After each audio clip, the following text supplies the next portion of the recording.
Hey guys, today I'll show you how you can fix Google Chrome if it keeps closing automatically in Windows 11. So let's get started. If Google Chrome opens and then immediately closes by itself, don't worry. This is a common issue that can be caused by permission problems, corrupted settings, or a damaged installation. In this video, I'll show you several methods that can help fix it. First, open the Start menu and search for Google Chrome. Right-click on Chrome and select Open File Location.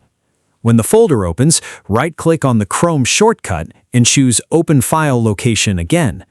Now, right-click the Chrome application, select Properties, and open the Compatibility tab.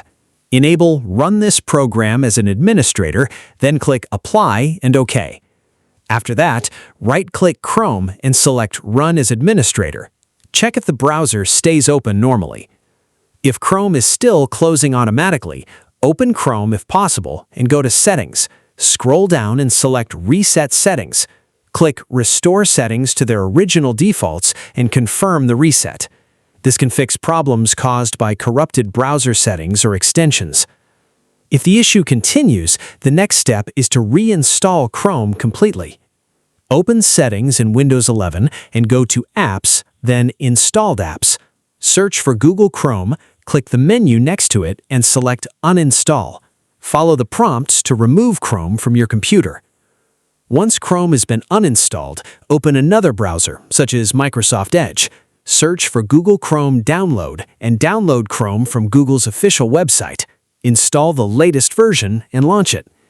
In many cases, a fresh installation fixes crashes, startup issues, and automatic closing issues. After completing these steps, Google Chrome should open and work normally again. If this tutorial helped you fix the problem, make sure to subscribe for more Windows 11 tips, browser fixes, and tech tutorials.